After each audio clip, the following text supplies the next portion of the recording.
ఒకవేళ మీరు ఆయన చేసుకుంటే మీకు రెండో పెళ్లి. యాక్చువల్గా మీరు పవన్ కళ్యాణ్ గారిని మొన్న మీరు విమర్శించినట్టు 3 పెళ్లిళ్ళు చేసుకున్న పవన్ కళ్యాణ్ డిప్యూటీ సీఎంగా ఉండడానికి ఆయన తగడు అన్నట్టు ఏవో కొన్ని కామెంట్స్ చేశారని చెప్పి రకరకాల వార్తలు అయితే వచ్చాయండి. అంటే ఇప్పుడు ఏంచి పరిస్థితులు బట్టి అని మీరు అంటూ ఉన్నారు. మరి అలాంటి పరిస్థితులు ఆయనకు ఉండొచ్చు కదా, ఎందుకు మీరు ఈ టైంలో కూడా ఆయన విమర్శించారు? నేను విమర్శించలేదండి, మీరు తప్పుగా అర్థం చేసుకున్నారు.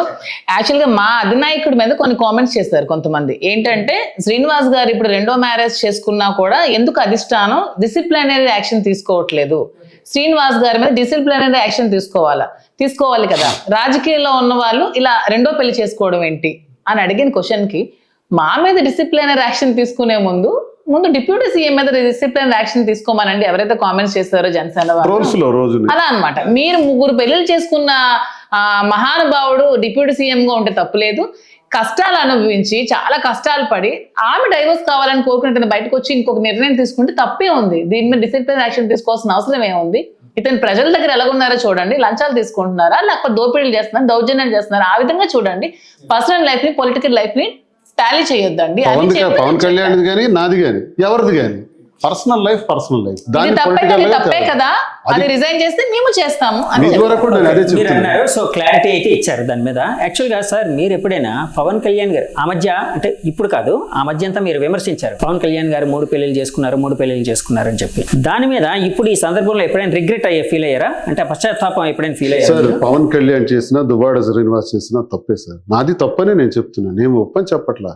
నా దగ్గరికి ఇదే పరిస్థితులు ఎవరైనా వస్తే తప్పనే చెప్తాను, ఇలా చేయొద్దని నేను చెప్తాను. తప్పు అయినా తప్పని పరిస్థితిలో నాకు ఇలా జరిగింది. పవన్ కళ్యాణ్ కూడా అదే తప్పని పరిస్థితి ఉండొచ్చేమో అని నేను అనుకుంటున్నాను. ఇప్పుడు అనుకుంటున్నాను అంటే అనుభవం వచ్చిన తర్వాత ఆ మెచ్యూరిటీ వచ్చింది అంటారు. పరిస్థితులు అర్థం అవుతాయి కొన్ని సందర్భాల్లో ఆయనకి ఏ పరిస్థితి వచ్చిందో, కాబట్టి ఈ నిర్ణయం తీసుకున్నాడేమో అని నాకు అనిపిస్తుంటుంది. ఇప్పుడు అనిపిస్తుంటుంది అది నేను ఫ్రాంక్గా ఒప్పుకుంటాను. అందరిలాగా అదే జనసేన కార్యకర్తలు ఆలోచించాలా. చిరంజీవి గారి గురించి మీకన్నా నాకు ముందు తెలుసు. 2008లో నేను పాదయాత్ర చేసినప్పుడు నియోజకవర్గంలో వారి పిలుపు మేరకు నేను వెళ్ళాను.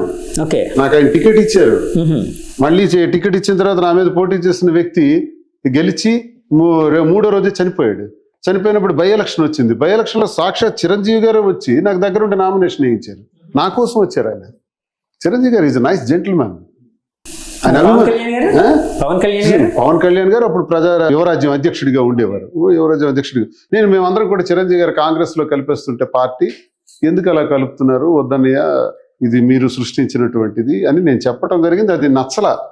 మరి ఆయనకి వ్యక్తిగతంగా నేనేం అనలేను, ఆయనకు రాజకీయాలు ఇవన్నీ కూడా షూట్ అవ్వేమో. మంచి వ్యక్తి, నిజాయితీపరుడు, మంచి వ్యక్తి, ఆయన్ని మనమే మాట్లాడటానికి లేదు. పవన్ కళ్యాణ్ గారి దగ్గర మేము ఒకసారి వెళ్ళాం. ఏంటి సార్ ఇది, పార్టీ కాంగ్రెస్ లో కల్పిస్తున్నారంట, మరి మా పరిస్థితి ఏంటి, క్యాడర్ ఏంటి, ప్రజలేంటి, ఓడిపోయిన వాళ్ళు ఏంటి, గెలిచిన వాళ్ళు ఏంటి, ఇలా కల్పిస్తే ఏంటి పరిస్థితి అని అడిగితే నాకేం చెప్పండి నేనే చూడండి, నాకు సంబంధం లేదు తెలిసి. అప్పుడు నాకు నెగిటివ్ మైండ్ ఆయన మీద పడ్డది. చిరంజీవి చూస్తే అలా ఉన్నారు, ఈయనేంటి నాకు సంబంధం లేదని చేతులు ఎత్తేస్తున్నాడు. వీళ్ళ కోసం మేము ఇన్నాళ్ళు కష్టపడింది. 150 వెహికల్స్ ఏ జనసేన కార్యకర్త చేసుండడు, నాయకుడు చేసుండడు. శ్రీకాకుళం నుంచి ప్రజారాజ్యం పార్టీ ఆవిర్భవించిన రోజు 150 వాహనాలు పెట్టాను. 150 వాహనాలు, వాహనానికి 10 మంది చొప్పున తిరుపతిలో తీసుకెళ్లి బ్రహ్మాండంగా చేసాం ప్రజారాజ్యం పార్టీ ఆవిర్భావం రోజు. నేను చేసినట్టు ఏ జనసేన కార్యకర్త చేసుంటాడు? నేను అవన్నీ చేసి వచ్చినాడు అబ్బాయి. కష్టాల్లో ఉండేటప్పుడు చేతులు ఎత్తేసినాడు ఆయన. మీకన్నా ఎక్కువ నాకు పవన్ కళ్యాణ్ గురించి తెలుసు. మీరేదో పెద్ద అభిమానులు ఫీల్ అయిపోయి మాట్లాడేసి తన్నేసి చంపేస్తాం, కొట్టేస్తాం, కారు కాల్చేస్తాం, తగలబెట్టేస్తాం అంటే నువ్వు చనిపోతావు, నేను చనిపోతాం, ఏదో ఒక రోజు అందరం పోతాం. మీరు అలాగే చేయాలనుకుంటే నేను రెడీ. ఫోన్లు ఇన్ని దొంత ఫోన్లు అవన్నీ కూడా పోలీస్ స్టేషన్లో కంప్లైంట్ ఇచ్చాను. దుర్భాషలు ఆడటం, ట్రోల్స్ చేయటం ఇవన్నీ అవసరమా? మేము మాట్లాడుతుంది కూడా ఇప్పుడు కూడా పవన్ కళ్యాణ్ గురించి ఈమెగా నేను మాట్లాడింది ఏంటంటే, మాకు పవన్ కళ్యాణ్ బ్యాచ్ ఎక్కువగా ట్రోల్స్లో కనిపిస్తున్నప్పుడు వాళ్ళకి సమాధానం చెప్పాను. ఇది వాళ్ళకి సమాధానంగా మాట్లాడుతున్నాను తప్ప నాకు ఆ పార్టీ ఆ వ్యక్తుల గురించి అంత పూర్తిగా అవగాహన ఉన్నటువంటి వ్యక్తిగా పవన్ కళ్యాణ్ గారు ఎప్పుడు అంటారు 2014 నుంచే మాట్లాడతారు రాజకీయాలు. 2014 కాదు, ఆయన 2008లో వచ్చారు రాజకీయాలు. 2008 నుంచి నేను మాట్లాడుతున్నాను. మీరు ఆయన 14 నుంచి మాట్లాడతారు జనసేన కార్యకర్తలు. 14కి 8కి చాలా తేడా ఉంది. 8 నుంచి 14 వరకు ఏం జరిగిందో నేను చెబుతాను. కాబట్టి అవన్నీ వద్దు, జరిగింది పర్సనల్ విషయాలు వద్దు, ఇంకా అలాంటివి మాట్లాడొద్దు. దయచేసి పవన్ కళ్యాణ్ అభిమానులకి జనసేన అభిమానులకు కూడా అందరికీ నేను అదే తెలియజేస్తున్నాను. మీరు నా జోలికి రాకండి, వ్యక్తిగతమైన నా విషయాల్లోకి రాకండి, సిద్ధాంతపరంగా ఎదుర్కోండి. పవన్ కళ్యాణ్ గారు ఉప ముఖ్యమంత్రి, నేను తప్పులు చేస్తుంటే, అధికార దుర్వినియోగం చేస్తుంటే, అవినీతి తీసుంటే, లంచాలు చేస్తుంటే, భూ కబ్జాలు చేస్తుంటే మొత్తం ఎండగట్టండి. ఇప్పుడు నా క్వారీ ఆపేశారు. క్వారీ ఆపేయడం వల్ల 30 కోట్లు నాకు లాస్.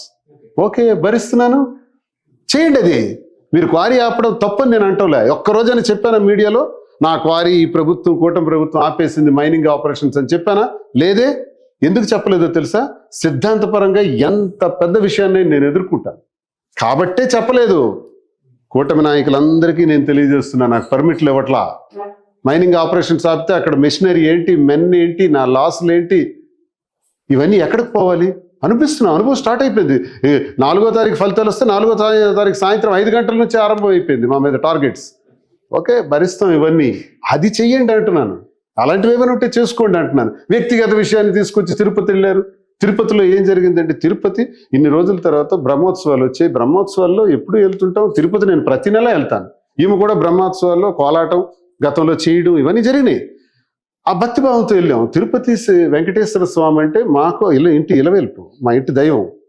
ఆ బెడ్రూమ్లోకి వెళ్ళి మీరు చూస్తే పైన వెంకటేశ్వర స్వామి విగ్రహం ఉంటుంది. దేనికి ఉంటుంది అంటే మా ఇంటి ఇలవెల్పు. మా 4 అన్నదమ్ములు శ్రీనివాస్, శ్రీకాంత్, శ్రీధర్, శ్రీహరి, ఇవన్నీ శ్రీ వెంకటేశ్వర స్వామి యొక్క నామాలని పేరుగా పెట్టుకున్నటువంటి మా జీవితాలు. మాకు భక్తిభావం తిరుపతి వెళ్ళిన దగ్గర నుంచి వచ్చేవారు. ఆ భక్తిభావంతో వెళ్ళిన నేను రీల్స్ తీశారని, ప్రీ వెడ్డింగ్ మ్యారేజ్, ఒక్క నిమిషం, ప్రీ వెడ్డింగ్ షూట్ చేశామని ఆరోపణలు చేస్తున్నారు. ఇది చేయలేదు, ఇవి మేము చేయలేదు. ఉదయం దర్శనానికి వెళ్ళాం, రిటర్న్ వచ్చినప్పుడు మీడియా వాళ్ళందరూ కలిసారు, నమస్కారం పెట్టుకొని వెళ్ళిపోయాం. సాయంత్రం స్వామివారి తాలూకా 4 మాడవీధుల్లో ఇంకా స్వామివారు వస్తారనేటప్పటికి 4:30కి వెళ్ళి 4 మాడవీధులు ప్రదక్షిణ చేసుకుందాం అని వెళ్తున్నాం. వెళ్ళేటప్పుడు వేలాది మంది భక్తులు ఎవరికి వాళ్ళు ఫోటోలు తీసుకుంటున్నారు. మాకు కాదు, ఆలయాన్ని పాయింట్అవుట్ చేసుకుంటూ వాళ్ళు తీసుకుంటున్నారు. అది తీసుకునే దానిలో మా ఆయనకు కూడా చాలా మంది విష్ చేసేవాళ్ళు ఇలా ఉంటున్నారు. సరదాగా వెళ్తున్నాం 4. ఈలోగా కొంతమంది మీడియా వచ్చి మా ఆయనకు ఫోటోలు తీశారు. ఆ ఫోటోలు తీసే దానిలో ఒక చెరుకు గడ ఇలాగుండే దగ్గర నిలబడటం, అలాంటివి తప్ప. నేను ఆ రోజు బ్లూ షర్టు, రెడ్ సారీ. మేము నిజంగా ఫోటో షూట్ చేసుంటే, ప్రీ వెడ్డింగ్ షూట్ చేసుంటే ఒక్క ఫోటో చూపించమనండి. మేమిద్దరం కలిసి తీసుకున్న స్టిల్స్, పోజులు ఇచ్చిన ఫోటో ఒక్కటి చూపించమనండి. లేదు, రీల్స్ చేసుంటే ఒక్క రీల్ చూపించమనండి.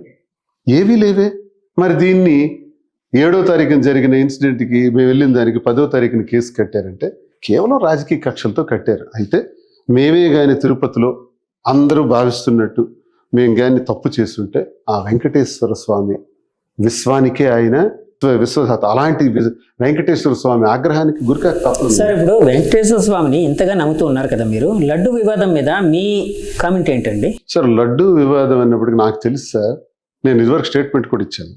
లడ్డు గురించి అక్కడ ఉన్నటువంటి రాతి మీద కూడా చాలా రాతలు రాశారు. లడ్డు ఎలా ఉండాలి అన్నదాన్ని శ్రీకృష్ణదేవరాయల కాలం నుంచి, అంతకుముందు కూడా వేలాది సంవత్సరాల క్రితం నుంచి కూడా లడ్డుకు ప్రాధాన్యత ఉంది. దానికి ఒక బోర్డు ఉంది. ఆ బోర్డు నిర్ణయం ప్రకారం అదొక అటానమస్ బాడీ. ఆ బాడీ దాన్ని రూల్ చేస్తూ ఉంటారు, వాళ్ళు ముందుకెళ్తారు. దానికోసం ఐఏఎస్ ఆఫీసర్ ఉంటాడు, ఈవోగా ఉంటారు. ఇదంతా వ్యవస్థ, అదొక పెద్ద వ్యవస్థ, అదొక గవర్నమెంట్, స్మాల్ గవర్నమెంట్. స్వామివారు అక్కడ లడ్డు వ్యవహారంలో ఇలా ఎనిమల్ ఫ్యాట్ కలిపారని ఒక బాధ్యత గల ముఖ్యమంత్రికి తెలిసినప్పుడు వెంటనే దానిపైన రిపోర్ట్స్ రప్పించుకోవాలి. With reports and with records he has to deliver the statement. అతను స్టేట్మెంట్ ఇవ్వాలి. బాధ్యత గల ముఖ్యమంత్రి హోదాలో కోటాను కోట్ల భక్తులతో మనోభావాలు దెబ్బతీసే విధంగా ఎనిమల్ ఫ్యాట్ కలిపారంటే ఏమవ్వాలండి? ఒక్కొక్కడు ఎలా భావిస్తున్నారు?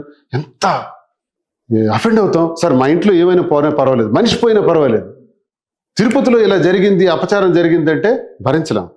అలాంటి పరిస్థితి ఆయన నోటి నుంచి రావటం, చాలా ముఖ్యమంత్రి గారి నోటి వెంబడి రావటం చాలా ఏంటి ఇంత అనుకున్నాం. ఒక రకంగా నిజంగా జరిగిందా? ఒకవేళ నిజంగా జరిగితే జరుగుంటే ఎవరైతే చేశారో వాళ్ళకి కఠినమైన శిక్షలు పడాలి. కఠినమైన శిక్ష కాదు సార్, రక్తం కక్కుని చేస్తాం. నిజంగా జరిగితే ఒక హిందువుగా, స్వామి భక్తుడిగా నేను చెప్తున్నాను, ఇది మహాపాపం. కానీ అప్పటి చైర్మన్ సుబ్బారెడ్డి గారు దానికి తీవ్రంగా ప్రతిస్పందించారు.